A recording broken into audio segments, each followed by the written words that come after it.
Miracle YouTube channel එකට ඔබ සියලු දෙනා සාදරයෙන් පිළිගන්නවා. අපි කලින් එපිසෝඩ් එකේ කතා කරා කුකුල් මස් කන එක හොඳද නැද්ද කියලා.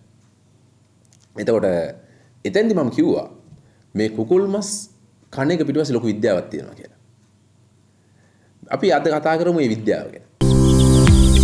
ඔබේ කුකුළු ගොවිපලේ ඇහැට පෙනෙන සතුරන් ගැන ඔබ බලාගන්න. ඇහැට නොපෙනෙන සතුරන් ගැන අපි බලාගන්නම්. නොපෙනෙන විෂබීජ සේට 99.999%ක්ම මට්ටු කරන සායනිකව තහවුරු කළ නිෂ්පාදන පෙළ මිරැකල් බල ඇනිය. කතා කරන්න අපිට 077 894 7313. මේ කුකුල් මස් දෙන්නේ මොකේද? කුකුල් මස් බිත්තර මේ හැමදේම දෙන්නේ ලංකාවේ ප්‍රෝටීන් අවශ්‍යතාවය සම්පූර්ණ කරන්න.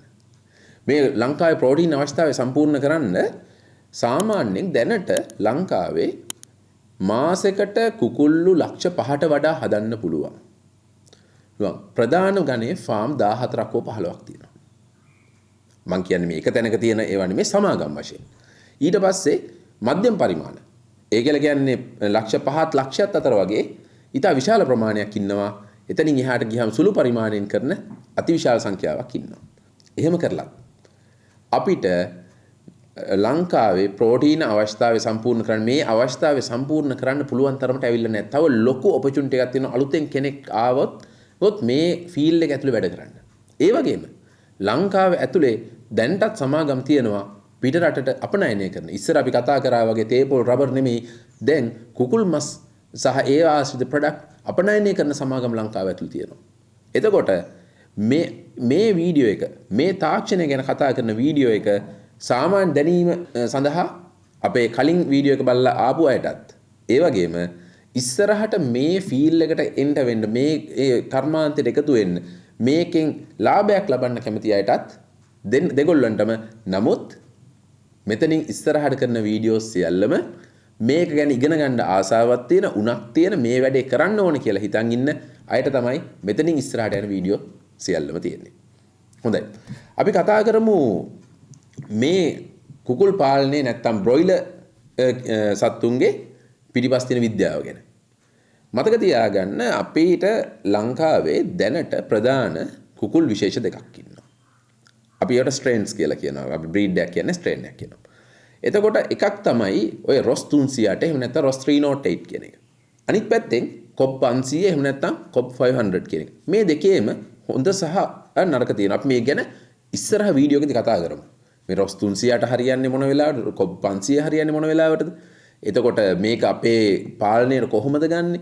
අපිට හරියටම හරියන්නේ කොහෙන්ද? මේකට පැටව ලබා ගන්නෙ කොහෙන්ද? මේවට කෑම මොන වගේද? අපි මේව ඉස්සරහට කතා කරමු.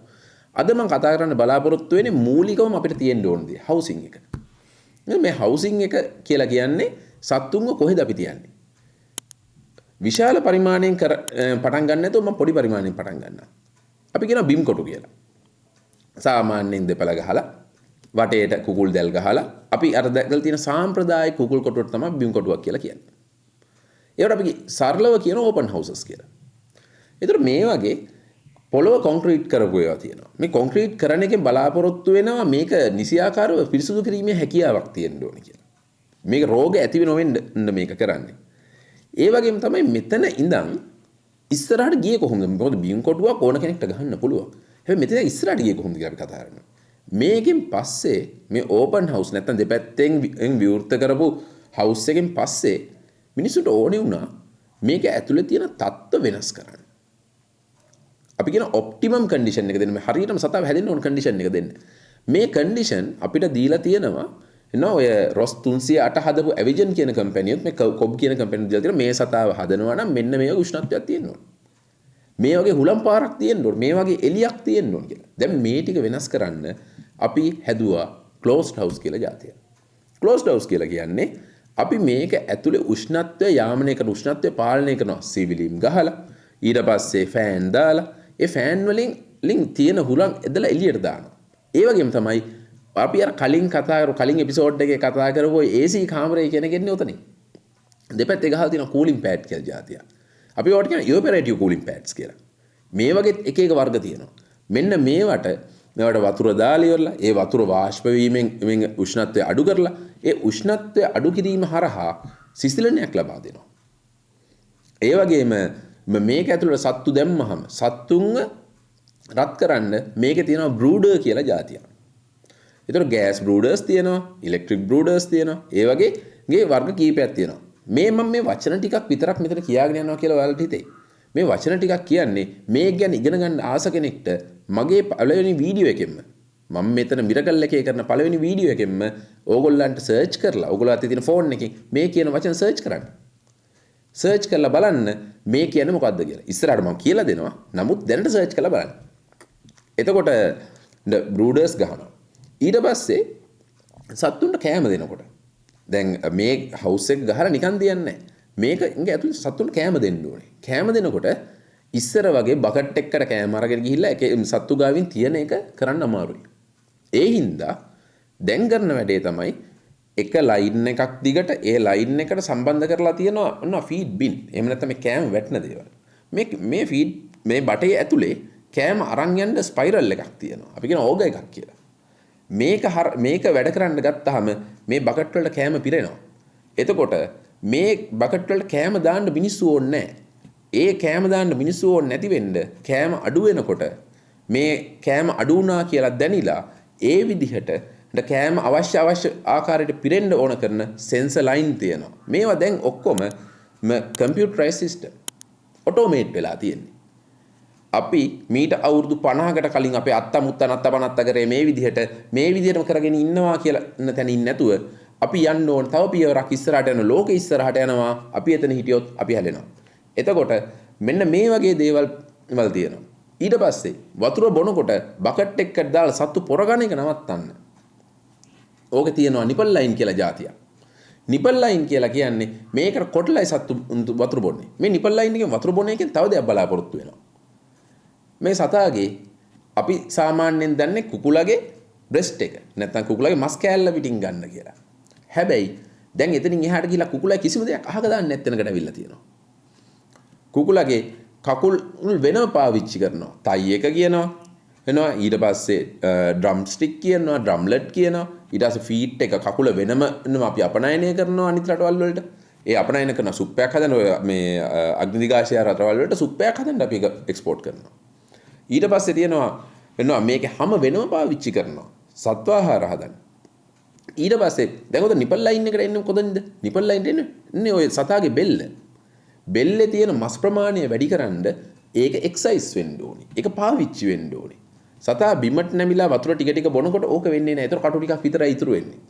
ඒ නිසා මේක ගැන විද්‍යාඥයෝ හොයලා බලලා අවුරුදු ගානක පරීක්ෂණ ප්‍රතිඵලයක් විදිහට මේ නිපල් ලයින් එක හදනවා. ඒතකොට සතා උඩට කොටන්න ඕනේ. නිපල් ලයින් එක තියෙනවා. නිපල් ලයින් එකට කොටන්න ඕනේ. ඒතර කොටනකොට මේ බෙල්ලේ තියෙන මසල් ටික ඔක්කොම වැඩ කරන්න පටන් ගන්නවා. ඒකෙන් මසල්ස් මස් යම් ප්‍රමාණයක් හැදෙනවා. මෙන්න මේක නෙක් එක විදිහට මාකට් එකට එනවා. බයිට් වලදී එහෙම දැකලා ඇති මේක.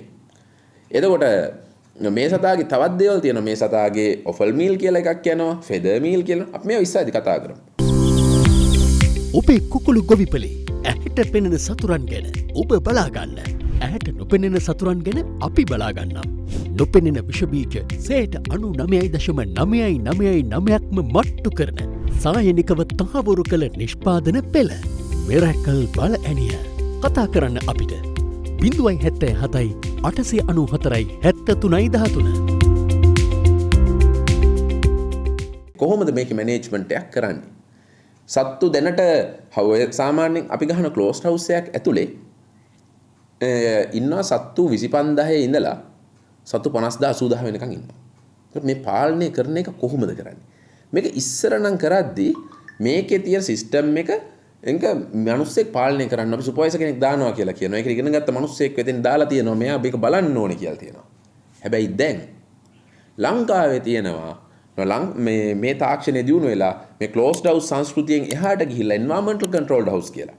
මේක ඇතුලේ සියලුම දේ උෂ්ණත්වය, ආර්ද්‍රතාවය කියන්නේ තියෙන ජල වාෂ්ප ප්‍රමාණය, තියෙන ගෑස් ටික, ඒ කියන්නේ ඇමෝනියා හැදෙනවද, කාබන් ඩයොක්සයිඩ් එකතු වෙනවද, ඒව ටික ඔක්කොම සෙන්සර් වලින් අරගෙන ඒක තියෙන විශේෂ උපාංග වලින් අරගෙන මේක තියෙන සිස්ටම් එකකින් මේක රෙගියුලේට් කරනවා, මේක පාලනය කරනවා.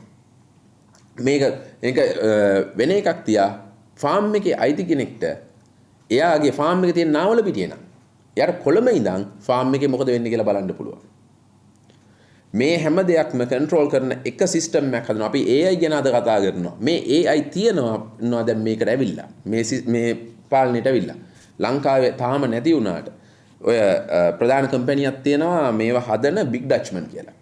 එයාලා දැන් පාවිච්චි කරනවා කුකුල්ලුන්ගේ බිහේවියර් කුකුල්ලු හැසිරෙන විදිහ. ඊට පස්සේ කුකුල්ලු කෑම කන විදිය අඩුද ලෙඩක් එන ගමන්ද තියෙන්නේ. ඔන්න ඔය ටික බලන්න AI තාක්ෂණය පාවිච්චි කරනවා. ඉමේජ් ඇනලිසිස් කියලා තියෙන තාක්ෂණයක්. ඒක පාවිච්චි කරනවා. එතකොට මේ මැනේජ්මන්ට් එකේ දැන් මේ කතා කරන්නේ ලොකු දේවල් ගැන්නේ. එතකොට අපි මේකට එන්න වෙනකොට අපිට තියෙන්න ඕන දෙයක් තමයි අපිට එන්න තියෙන්න ඕන මූලිකම දැනුමක් මොනවාද කරන්නේ? කෑම ටික දෙනවා, වතුර ටික දෙනවා. ඒ ටික ප්‍රමාණවත් නැහැ. අපි එතනින් එහාට ගිහිල්ලා අපිට අවශ්‍ය වෙනවා මේ සත්තුන්ට ලෙඩක් එන්නේ නැතුව තියාගන්න. සතුන් ලෙඩක් එන්නේ නැතුව තියාගන්න. ලෙඩ වුණොත් බෙහෙතක් දෙන්න කියන එක ඕන කෙනෙක්ට කියන්න පුළුවන්. ගිහලා ෆාමසි එකකින් හොත් වාඩියයි. නමුත් ලෙඩක් එන්නේ නැතුව තියාගන්න මේකට විශේෂ ක්‍රමෝපායන් කීපයක් තියෙනවා. මේ ක්ලෝස්ඩ් හවුස් හැදුවේ පිටින් කිසිම ජරාවක් ඇතුළට නොෙන්නත් ඇතුළෙන් කිසිම ලෙඩක් පිට අරන් යන්න නැති වෙන්නත්.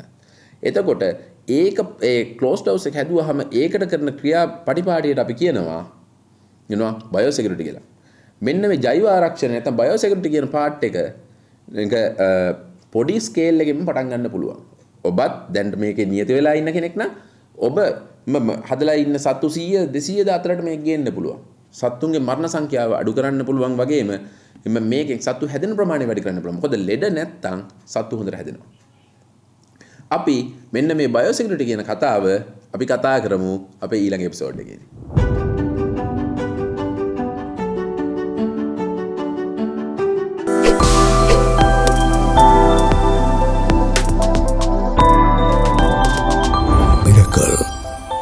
අස්වැන්න සරු කරන සුමිතුරා